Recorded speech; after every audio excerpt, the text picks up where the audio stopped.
the intention of this soul alignment call is really to bring more awareness, more intentionality to what we're aligning with. And there is not really anything to fix in the world. And yet there's always a striving for balance. And there is always a sort of equilibrium that nature creates. And sometimes these are longer cycles that are creating these equilibriums, and sometimes these are shorter. But what is very clear right now is that our choice, instead of fixing, is to bring things in alignment where they have gotten out of alignment. And the more we're able to bring things in alignment, the more we can determine the level of destruction that is necessary to create balance again. The earth, nature will prevail. The question is, how will it look like for us as humanity? And do we have the wisdom to turn around the train that is heading towards the cliff? And yeah, how many negative effects will that have on us as humanity? So alongside all the things that are happening in the human sphere, there are also massive sun flares happening at the moment, which are bringing a lot of light to the planet, new information, new cosmic particles that are influencing our well-being and our perception of being human as well. And so as Lauren, you were speaking about this gate, this portal that we're moving through, it feels almost for me like a narrow hall where a lot of people are trying to get through at the same time. And I feel a sensitivity and this restlessness and this urge of like, oh, this feels like I'm being squeezed in some way. And what I perceive at the same time is when I tune deeper and not go into reactivity, and I've been noticing myself working a lot the last few days and intentionally taking it a bit more slowly, because I also recognized how this impulse to do more and faster is also kind of a response to this discomfort that I'm feeling when I'm allowing myself to slow down.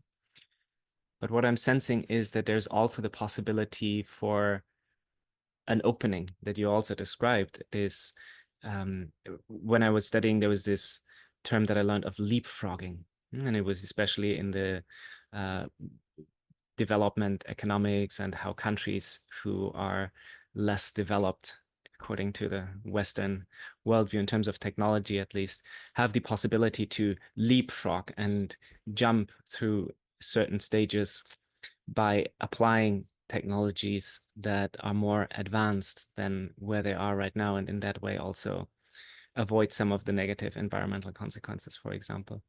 But I want to apply this idea of the leapfrogging to consciousness, and to see that there is this squeeze happening right now, but after that I can sense that there's a possibility for us to leapfrog to a higher level of consciousness in a way where we have new capacities because we see the world differently. And so how can we apply this idea of leapfrogging not just to technological innovations, but also to consciousness? For me, there are two ways in which we can experience this leapfrogging. One is by choosing not to focus so much on the problems that our life presents ourselves, but to shift the context, to acknowledge there will always be problems and challenges. And so if we intentionally choose higher quality, bigger problems, then we can also through that improve the quality of our lives instead of constantly be fighting the windmills. So the idea of a leap in consciousness.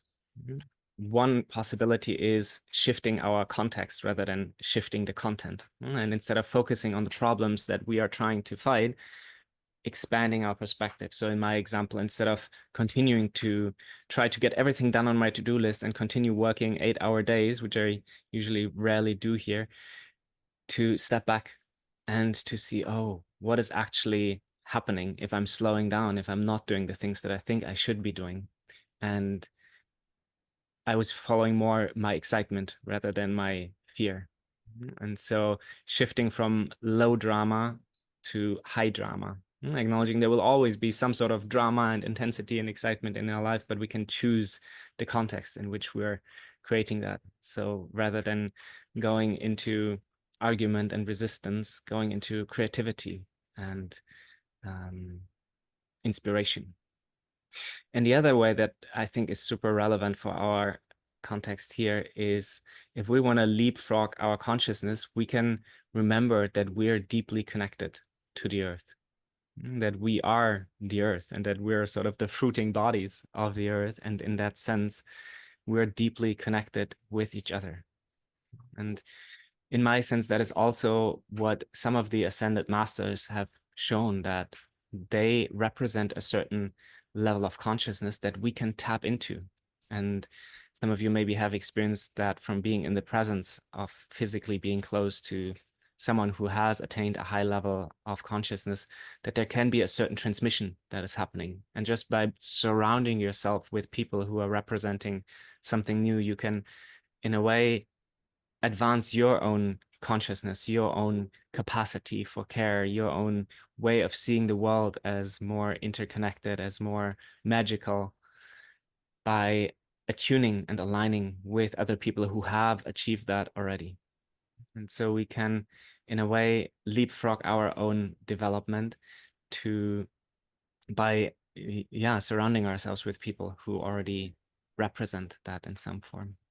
It requires a lot of trust, obviously, and some humility to allow yourself to be held by others in this way and to be guided. And it also requires, in many ways, as every evolutionary step, the death of our old strategies and our old programs that used to keep us safe. And so it requires this opening to say there's something that is attracting me more strongly than my old sense of perceived safety. And whatever kept me safe in the past will not necessarily get me to where I want to be going. And choosing love over fear is oftentimes easier said than done.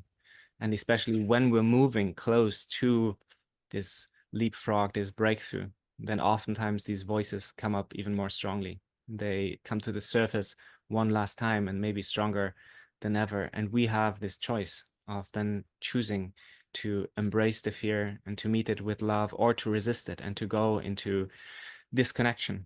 Essentially, that is what trauma is about, that we are in an overwhelming situation where a fear or a contraction comes up within us, and we close ourselves and we disconnect, we disassociate from our bodies.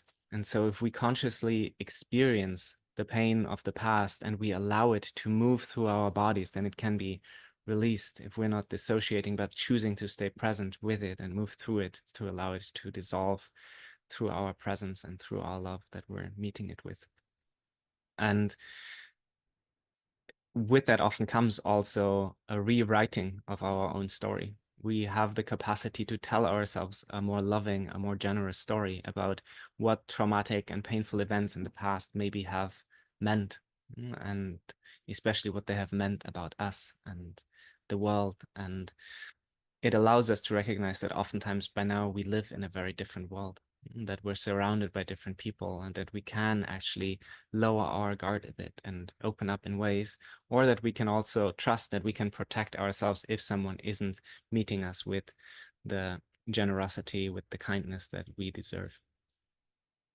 So I just wanted to share this as a little impulse that came to me as a theme for this week, because I feel that in many ways we are moving towards this leapfrogging that I see in many of us individually happening, but I can also sense how collectively there's something building that allows for the possibility for many of us to step up. And what I love in my work as a coach is to work with individuals and support them in their individual consciousness development. And I see that we need as many awakened and activated human beings who live from their genuine authenticity rather than running along with the programs of society.